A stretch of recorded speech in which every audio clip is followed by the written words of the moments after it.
بسم الله الرحمن الرحيم اقرأ باسم ربك الذي خلق خلق الإنسان من علق اقرأ وربك الأكرم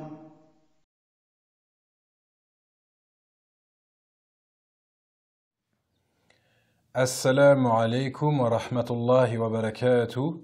Bienvenue dans le cours numéro 47 de notre série intitulée Apprendre à lire et à écrire l'arabe. Dans ce cours, nous allons étudier, bi'iznillah, le alif maqsoura.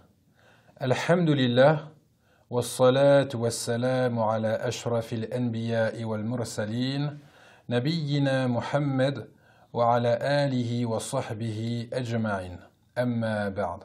Nous avons étudié dans un cours précédent la lettre alif et nous avons vu que cette lettre peut être voyelle longue, voyelle de prolongation, qui va prolonger le son « comme dans le mot « kitabun », mais pourra également recevoir les voyelles courtes lorsqu'elle est porteuse d'une hamza, comme dans le mot « asadun ». Nous avons également appris que lorsque la lettre alif est seule, elle s'écrit comme cela. Lorsqu'elle se trouve au début d'un mot, elle s'écrit comme ceci puisqu'elle ne s'accroche pas avec la lettre qui suit, comme dans le mot ernebun, ici ernebun qui veut dire un lapin. Elle s'écrit de cette manière lorsqu'elle se trouve au milieu d'un mot, elle s'accroche avec la lettre qui précède mais pas avec celle qui suit, comme dans le mot ketibun. Attention, ici c'est pas kitabun un livre, c'est ketibun qui veut dire un écrivain. Et enfin, nous avons vu que la lettre alif s'écrit de cette manière lorsqu'elle se trouve à la fin, comme dans le mot asa, qui veut dire un bâton. Et dans le cours d'aujourd'hui, nous allons nous concentrer sur le alif lorsqu'il se trouve à la fin d'un mot.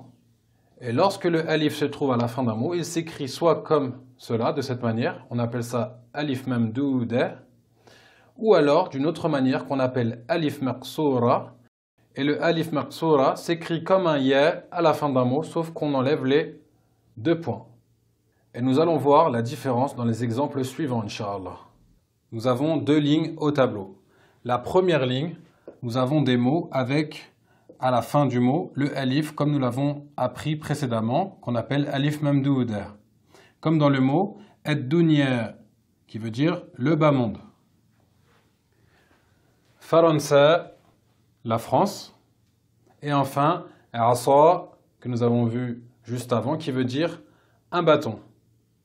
Et dans la deuxième ligne, nous avons des mots qui se terminent aussi par le alif, sauf que le alif s'écrit d'une manière différente, qu'on appelle alif maqsoura, qui est comme le ya en position fin, sauf qu'on n'a pas les deux points. Comme dans le prénom Moussa, alayhi salam, le prophète, Moïse. Ou encore Mustashfa qui veut dire un hôpital. Et enfin, Musalla qui veut dire une salle de prière.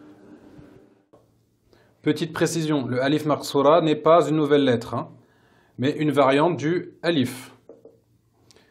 Sa fonction et ses règles de prononciation sont les mêmes que pour le alif. Et enfin, chose importante, le alif maqsoura ne peut s'écrire qu'en fin de mot. Et enfin, pour finir, Inch'Allah, je vais vous donner une dernière information. Ce n'est pas utile de l'apprendre, mais simplement pour la faïda, pour l'enseignement bénéfique. On avait vu dans le cours du tenwin que lorsqu'on écrivait un tenwin, par exemple, on voulait écrire un tenwin avec la lettre B, on rajoutait le alif, ben. Pareil avec la lettre T, on rajoutait un alif, ten, et ainsi de suite. Sauf dans quelques exceptions. On avait vu que lorsque le mot termine par un ta marbouta, on met directement la fathaten comme ceci sans rajouter de alif. On avait vu également que lorsque le mot finit par une hamza, on rajoute la fathaten sans rajouter de alif, à condition que la hamza ait été précédée d'un alif, comme dans le mot masa'en, un soir. Et aujourd'hui, on voit la troisième exception. Lorsque le mot se finit par un alif directement, eh bien on va mettre la fathaten dessus, sans rajouter un autre alif, comme c'est le cas dans le mot asan. Donc là, par exemple, on enlèverait ici, on dirait asan, un bâton. Par exemple, ra'aytu Asan, j'ai vu un bâton. Ou ra'aytu mustashfan, j'ai vu un hôpital. Et là, pareil, on met directement la fathaten sur le alif maqsoura sans rajouter un autre alif. Et voici donc les exceptions. Je ne vous demande pas de les apprendre. Encore une fois, c'était simplement pour la faïda, pour l'enseignement bénéfique, Inch'Allah. J'espère que ce cours a été clair, qu'il a été profitable. Et je vous dis à bientôt pour une prochaine leçon, Inch'Allah. Assalamu alaikum wa rahmatullahi wa barakatuh.